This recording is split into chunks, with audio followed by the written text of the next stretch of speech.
बड़ी खबर बता दें दर्शकों को, ताइवान के करीब चीन के 9 एयरक्राफ्ट देखे गए हैं। ये एक नए युद्ध की दस्तक हो सकती है। चीनी नेवी के 4 शिप भी ट्रैक किए गए हैं, रडार पर ट्रैक हुए हैं। ताइवान ने भी भेजा अपना एयरक्राफ्ट और युद्धपोत। ताइवान ने अपने मिसाइल सिस्टम को एक्टिवेट कर दिया है। तो ये एक बड़े संकेत हैं कि एक नए वॉर फ्रंट की तरफ आगे बढ़ रहे हैं चीन और ताइवान।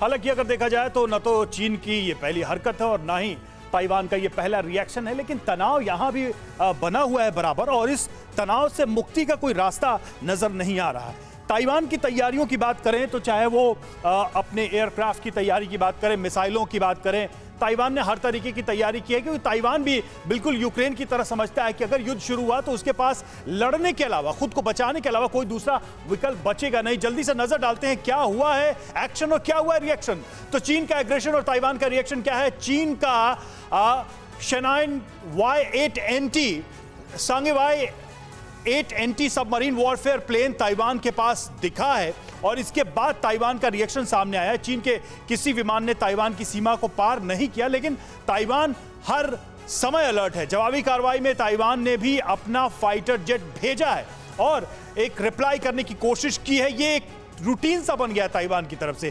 ताइवान की चेतावनी के बाद वापस लौटे हैं चीन के विमान। तो इस तरीके से चीन को फिर से वही मैसेज प्रतिमा देने की कोशिश ताइवान की तरफ से कि हमारी सीमा में अगर दाखिल होंगे तो हम भी काउंटर करेंगे। जी बिल्कुल यूएस राठौर सर, जिस तरीके से मेरे सहयोगी कह रहे हैं, क्या एक और वॉर फ्रंट के लिए तैयार है दुनिया? क्योंकि अभी जो 2 देश कई महीनों से युद्ध में खुद को झोंके हुए हैं, उस पर तो अभी कोई सोल्यूशन निकला नहीं।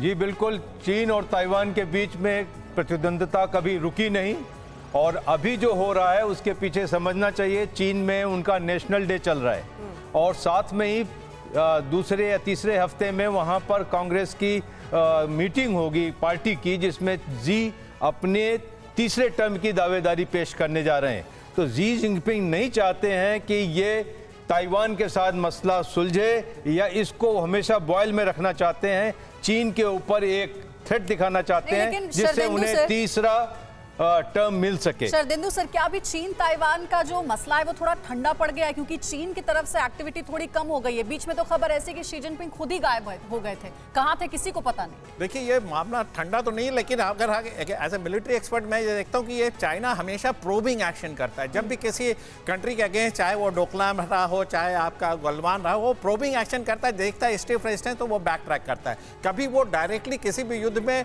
डायरेक्टली नहीं कूदेगा, क्योंकि उसकी इकॉनमी अफेक्टेड हो रही है, उसकी इकॉनमी अभी श्रिंकेज पे है। तो वो जो ताइवान पे ये जो एक्शन है, मैं देखता हूँ एक सर्विलेंस के तहत वो ये कार्रवाई कर रहा है। एयरक्राफ्ट जा रहे हैं, एरिया की निगरानी रख रहे हैं, कोई नई एक्टिविटी तो नहीं है, पेट्रोलिंग करते हैं, फोटो खींचते हैं, सर्विलेंस के डेटा अपडेट करते हैं और इस तरीके, लेकिन साथ में उसका डोमिनेंस साउथ चाइना सी पे बना रहा है। आपको लगता है ये प्रोवोक और करेगा चाइना?